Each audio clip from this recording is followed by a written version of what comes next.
दोस्तों, उन्नति का द्वार खोलने के लिए बस एक चाबी की जरूरत होती है। वह चाबी है जिम्मेदारी। जब आप जिम्मेदारी स्वीकार करते हैं तब आप अपने सफलता का द्वार खोल रहे होते हैं। जिम्मेदारी कबूल करने वाला व्यक्ति कभी भी हाथ पर हाथ धरे नहीं बैठता है।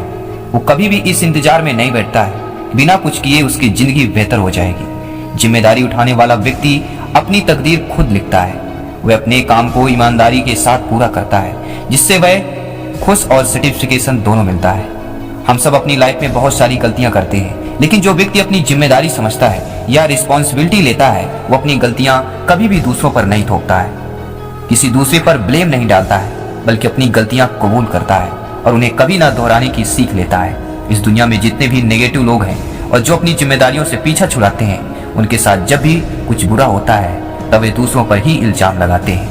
ज्यादातर लोग कुछ अच्छा होने पर तुरंत क्रेडिट ले लेते हैं, मगर बहुत कम लोग ही ऐसे होते हैं जो खुद से गलती होने पर अपनी जिम्मेदारी एक्सेप्ट करते हैं। अपनी रिस्पॉन्सिबिलिटी समझने वाला व्यक्ति कभी भी दूसरों पर इल्जाम नहीं लगाता है।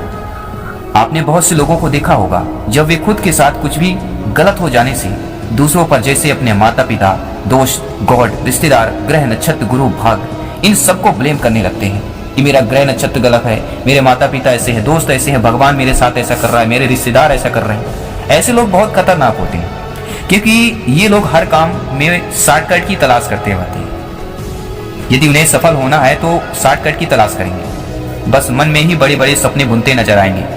लेकिन जब उन्हें कुछ करने के लिए कहा जाएगा तब इसके लिए वो ना कोई स्टेप लेंगे ना अपनी जिम्मेदारी को समझेंगे।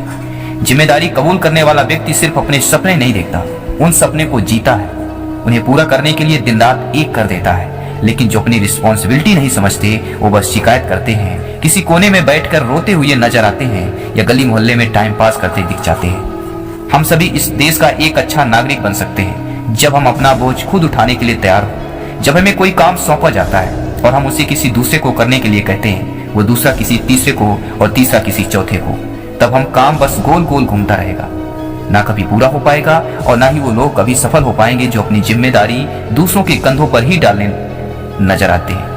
यदि आप महान बनना चाहते हैं तब अपनी जिम्मेदारी की कीमत को समझें, अपना बोझ खुद उठाने के लिए तैयार रहें, ना कि दूसरों पर ब्लेम डालते नजर आए। एक अच्छा इंसान कभी भी अपने कामचोरी या निकम्मेपन से अच्छा नहीं बनता, बल्कि अपनी रिस्पॉन्सिबिलिटी समझने से बनता है। एक छोटी सी कहानी बात करते हैं। रामू एक चौकीदार था और रात में पहरा देने का काम किया करता था। रामू के बारे में ऐसी मान्यता थी कि वह जो भी सपना देखता था वो सच हो जाता था।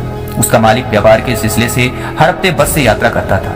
एक सुबह मालिक यात्रा पर जाने के लिए तैयार हो रहा था, तभी रामू वहां पहुंचा और मालिक से बोला, कृपया आप दूसरे दिन व्यापार के सिलसिले में बाहर जाएं, शायद आज बस में दुर्घटना हो सकती है। उस दिन मालिक ने अपनी यात्रा पर न जाने का फैसला किया और रामू ने जैसा कहा था वैसा ही हुआ। बस एक पेड़ से जाके टकरा गई। मालिक को जब इस बात का पता चला उसने रामू को फौरन बुलाया और उसे मुंह मांगे इनाम दी, साथ ही उसने रामू को नौकरी से निकाल दिया। क्या आप जानते हैं रामू को नौकरी से क्यों निकाला गया? आपके मन में भी सवाल थे, मेरे मन में भी सवाल उठे और रामू के मन में भी सवाल उठे, क्योंकि रामू एक चौकीदार था और उसे रात में जागकर पहरा देने का काम करना होता था। लेकिन वह रात में सो जाता और सपने देखता रहता। वो अपनी जिम्मेदारी नहीं समझ रहा था, इसलिए उसे अपनी नौकरी से हाथ धोना पड़ा। दोस्तों, हमें अपनी जिम्मेदारी को समझना होगा, ईमानदारी के साथ अपना काम करते हुए आगे बढ़ना होगा। जब हम जिम्मेदारी उठाएंगे तभी हम आगे बढ़ पाएंगे। हर व्यक्ति जब अपनी जिम्मेदारी को समझेगा, जब दूसरों पर गलतियां थोपना बंद करेगा, तभी हम और हमारा देश आगे बढ़ेगा।